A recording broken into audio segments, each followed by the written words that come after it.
পাঞ্জাব বনাম রাজস্থান দারুণ একটি ম্যাচ হবে বন্ধু, হাড্ডাহাড্ডি টক্কর হবে। আর খেলাটি হবে মহারাজা ইয়াদবিন্দ্র সিং ইন্টারন্যাশনাল ক্রিকেট স্টেডিয়ামে। বন্ধুরা প্রথমে জেনে নেব এই মাঠের পিচ রিপোর্ট। এখানে খেলা মাত্র দুটি হয়েছে। প্রথম ব্যাটিংয়ে জিতেছে একবার আর সেকেন্ড ব্যাটিংও একবার, মানে ইকুয়াল, তাই একটাও হয়নি। এই মাঠের ফার্স্ট ইনিংসের এভারেজ স্কোর হচ্ছে 178। এই মাঠ বন্ধু গুড ফর পেসার, মানে বলিংয়ের জন্য খুব ভালো এবং ব্যাটিং পিচ। যারা টসে জিতবে তারা 100% ফিল্ডিং নেবে, আর ফিল্ডিং নিতে গেলে বন্ধুরা পেসারের জন্য plus point. Good for pacer. এখানে ব্যাটিংও খুব ভালো হয়। দেখে নেওয়া যাক প্রত্যেকটা প্লেয়ারের রিসেন্ট ফর্ম। প্রথমে দেখে নেব পাঞ্জাবের প্লেয়ারদের রিসেন্ট ফর্ম দেখব। প্রথমে আসছি ক্যাপ্টেন শিখর ধাওয়ান। শিখর ধাওয়ান খুব সুন্দর একটা ব্যাটসম্যান, খুব ভালো ব্যাটসম্যান। লাস্ট দুটো ম্যাচে রান পায়নি বন্ধুরা, হ্যাঁ, তার আগের তিনটে ম্যাচেই মোটামুটি ভালোই রান করেছে। শিখর ধাওয়ানকে আজকে আমরা 100% টিমে রাখবো। এবার সেকেন্ড ব্যাটিংয়ে আসবো জনি ব্রেভস্টো। ভালো ব্যাটসম্যান, কিন্তু লাস্ট ম্যাচে কোনো রান পায়নি। তার আগের ম্যাচে 22 রান করে আউট, তার আগের ম্যাচে 42 করেছিল। একে আমরা টিমে রাখবো না। তারপর আসবো প্রভ সিমরান। ভালো একটা ব্যাটসম্যান, আগের ম্যাচে 35, 19, 25, মোটামুটি টিমে রাখা যায় একে, এই জন্য একে আমরা টিমে রাখবো। তারপর আসবো অলরাউন্ডার স্যাম কুরান। খুব ভালো একটা ব্যাটসম্যান এবং দারুণ একটা উইকেট টেকার। লাস্ট ম্যাচে 29 রান সঙ্গে 2 উইকেট নিয়েছিল। একে আমরা 100% টিমে রাখবো। তারপর আসবো অলরাউন্ডার সিকান্দার রেজা। লাস্ট ম্যাচে 28 রান করেছিল। ভালো ব্যাটসম্যান, ভরসা করা যায় এবং বলও করে যেহেতু, এই জন্য একে আমরা 100% টিমে রাখবো। তারপর চলে আসবো শশাঙ্ক সিং। দারুণ দারুণ দারুণ, একে আমরা 100% টিমে রাখবো। লাস্ট ম্যাচে 46 নট আউট, তার আগের ম্যাচে 61 নট আউট। 100% বন্ধু টিমে রাখা যায়। তারপর চলে আসবো জিতেশ শর্মা। অনেক নিচে ব্যাটিংয়ে আসে, একে আমরা ড্রপের খাতায় রাখছি। মোটামুটি পারফরমেন্স, একে আমরা ড্রপের খাতায় রাখছি, একে আমরা রাখবো না। আশুতোষ শর্মা খুব সুন্দর ব্যাটসম্যান, অনেক নিচে আসে বলে একে আমরা এখন আপাতত নিচ্ছি না। পাঞ্জাব যদি সেকেন্ড ব্যাটিংয়ে আসে তাহলে 100% এই আশুতোষ শর্মাকেও রাখবো।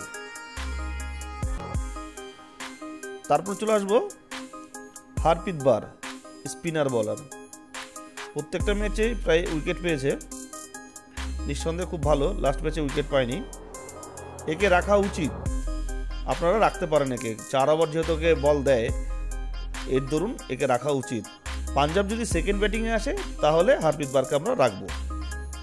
তারপর চলে আসবো হর্ষল প্যাটেল। প্রত্যেকটা ম্যাচে প্রায় উইকেট আছে, একে আপনারা রাখতে পারেন। খুব ভালো প্লেয়ার, রাখতে পারেন।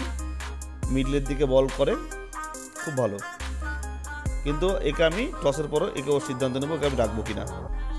কিন্তু বন্ধুরা অর্শদীপ আর কাগিসো রাবাডা, এই দুটোকে আপনারা অবশ্যই রাখবেন। এরা কিন্তু খুব ভাইটাল, কারণ পেসারদের জন্য বেস্ট হচ্ছে এই দুজন। লাস্ট ম্যাচে 4 উইকেট, লাস্ট ম্যাচে 1 উইকেট। দারুণ দারুণ পারফরমেন্স। এই দুজনকে আপনারা 100% রাখবেন। এবার দেখে নেব রাজস্থানের প্লেয়ারদের রিসেন্ট ফর্ম। প্রথমে চলে আসবো ইয়াশস্বী জয়সওয়াল। ভালো ব্যাটসম্যান, কিন্তু এবার পারফরমেন্স খুবই খারাপ। আপনারা চাইলে রাখতে পারেন, যদি প্রথমে ব্যাটে আসে তাহলে কিন্তু একে আমরা রাখবো না। রাজস্থান যদি সেকেন্ড ব্যাটিংয়ে আসে তবেই জয়সওয়ালকে রাখবো, নাহলে রাখবো না। Second batsman Jos Buttler. একটা ম্যাচে ভালো পারফরমেন্স করেছিল, 100 নট আউট। লাস্ট ম্যাচে 8 করেছিল। একটা ম্যাচেও ভালো পারফরমেন্স নেই। কিন্তু বন্ধুরা একটা কথা বলে রাখি, সেকেন্ড ব্যাটিংয়ে যদি আসে রাজস্থান তাহলে একে আমরা রাখবো। তারপরে চলে আসবো সঞ্জু স্যামসন। লাস্ট ম্যাচে 68 করেছিল, নট আউট। তার আগের ম্যাচেও 69 করেছে, দারুণ। ফার্স্ট ম্যাচে তো 82 করেছিল। খুব সুন্দর ব্যাটসম্যান বন্ধুরা, একে 100% আমরা টিমে রাখবো। রিয়ান পরাগ আগেই বলে দিই বন্ধুরা, একে 100% টিমে রাখবো। সেদিনও বলেছিলাম ব্যাপক রান করবে, দেখুন এই যে 76 রানটি করেছিল, দারুণ দারুণ। 54 নট আউট, 84, 43, মানে কি বলবো আর, বিধ্বংসী ব্যাটসম্যান। একে 100% টিমে রাখবো, ক্যাপ্টেন ভাইস ক্যাপ্টেনও একে রাখতে পারেন। তারপর চলে আসবো সিমরান হিটমায়ার। আজকের ম্যাচের জন্য খুবই প্রযোজ্য সিমরান হিটমায়ার। একটা ম্যাচে যদিও রান পায়নি, লাস্ট ম্যাচে 13 করেছিল, নট আউট ছিল। একে আজকে আমরা টিমে রাখবো, কারণ যেহেতু এই দুটোকে যদি প্রথম ইনিংসে ছেড়ে দিই তাহলে এর ভ্যালুটা অবশ্যই বাড়ে। ভালো হিটার ব্যাটসম্যান, একে আমরা এই জন্যই রাখবো। তো তারপর চলবো ধ্রুব জুরেল, একেও আমরা আজকে 100% রাখবো। পারফরমেন্স খারাপ, 20 ছিল, এর আগের দিনও ব্যাট পায়নি, তো একে আমরা আজকে 100% রাখবো। একে আজকে আমরা ট্রাই করবো, রিস্ক নেব এর প্রতি। এবার চলে আসবো রবিচন্দ্রন অশ্বিন। খুব খারাপ পারফরমেন্স বন্ধুরা, একটা ম্যাচও ভালো করে, একে আমরা ড্রপ করবো, একে রাখবো না। ট্রেন্ট বোল্ট 2টো ম্যাচে উইকেট নেই, তার আগের ম্যাচে একটা উইকেট ছিল, 3 উইকেট নিয়েছিল। তার আগের ম্যাচে উইকেট পায়নি, তার আগের ম্যাচে 2 উইকেট। রাজস্থান যদি ফিল্ডিং করার সিদ্ধান্ত নেয় তাহলে আমরা প্রথমে বোল্টকে নেব, নচেত নেব না। এবার চলে আসবে স্পিনার ইউজি চেহেল। দারুণ দারুণ, প্রত্যেকটা ম্যাচেই সাফল্য, দারুণ দারুণ। একে আমরা 100% টিমে রাখবো।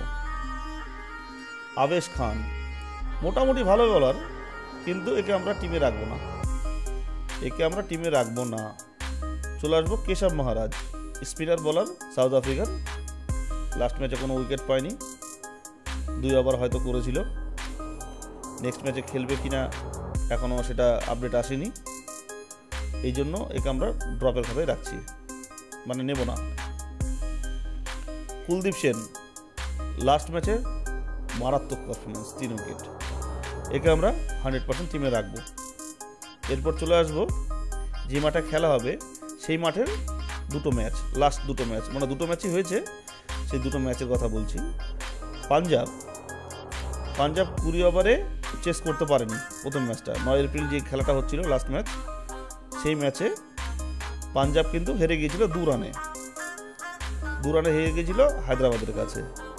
কিন্তু দেখুন বন্ধুরা, 23শে মার্চ যে খেলাটা হয়েছিল দারুণ, চেস করে জিতেছিল। দিল্লি করেছিল 174, 9 উইকেটে। পাঞ্জাব সেটাকে 19 ওভার 2 বলে 177 করে ম্যাচ উইন করেছিল। সেই ম্যাচে কিন্তু স্যাম কুরান কিন্তু প্লেয়ার অফ দ্য ম্যাচ হয়েছিল, এই জন্য স্যাম কুরানকে আমরা অবশ্যই রেখেছি। একেও ক্যাপ্টেন ভাইস ক্যাপ্টেনে আপনারা রাখতে পারেন, মানে ভিসিতে রাখতে পারেন। বন্ধুরা কালকের প্রেডিকশনও ঠিক ছিল, বারবার বলেছিলাম স্পিনার কিন্তু বেস্ট হবে। আর আজকের জন্য বলছি বন্ধুরা, আজকে কিন্তু পেসারের জন্য বেস্ট। মাঠে কিন্তু ফাস্ট বোলার পেসারদের জন্য বেস্ট। আমি যেসব প্লেয়ারদের কথা বলবো, ইচ্ছা হলে রাখবেন, না হলে রাখবেন না, নিজেরাই টিম বানাবেন। আমি সবার সম্বন্ধেই বলে দিলাম, আপনারা বেছে বেছে নিয়ে টিমটা বানাবেন আপনাদের নিজের মতন করে। তার আগে দেখে নিন আমার প্রেডিকশনের টিমটা, আপনারা চাইলে সেখান থেকেও একটা প্লেয়ারকে বাদ দিয়ে অন্য প্লেয়ার দিতে পারেন। পাঞ্জাব এবং রাজস্থানের মধ্যে head to head match, total match হয়েছে বন্ধুরা 26টি, 15টা জিতেছে রাজস্থান আর 11টা জিতেছে পাঞ্জাব। নো রেজাল্ট একটাও হয়নি, তাহলে পাল্লা ভারী আজকে কিন্তু পাঞ্জাবেরই। বন্ধুরা দেখা যাক কি হয়, চলুন আমার প্রেডিকশনের টিমটা দেখে নিই।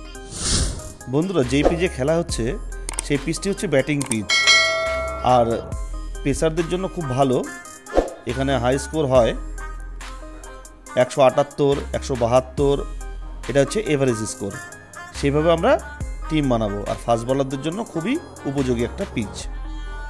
আমরা উইকেট কিপার সেকশনে রাখবো হচ্ছে 1 জনই রাখবো, ব্যাটিং সেকশনে রাখবো 4 জন, অলরাউন্ডার সেকশনে রাখবো 3 জন, আর বোলিং সেকশনে 3 জন রাখবো। চলুন বন্ধুরা টিমটা বানাই। উইকেট কিপার সেকশনে রাখবো সঞ্জু স্যামসনকে,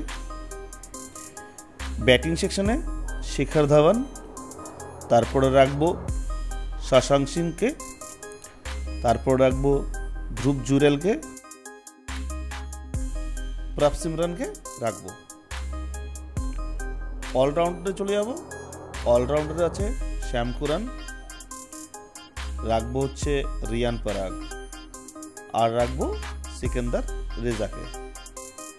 বলিং সেকশনে চলে যাব, ইউজুজ চাহেলকে রাখবো অর্শদীপ সিংকে, আর রাখবো কুলদীপ সেনকে। হয়ে গেল বন্ধু টিম। এবার ক্যাপ্টেন আর ভাইস ক্যাপ্টেন।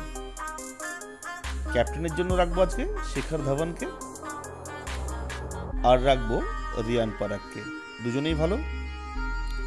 বন্ধুরা দেখে নেব টিম প্রিভিউতে। এই হলো আমাদের টিম। বন্ধুরা আপনারা ইচ্ছা করলে সঞ্জু স্যামসন এবং স্যাম কুরান এই দুজনের মধ্যে ক্যাপ্টেন ভাইস ক্যাপ্টেন চয়েস করতে পারেন। ধন্যবাদ বন্ধুরা। Let's go.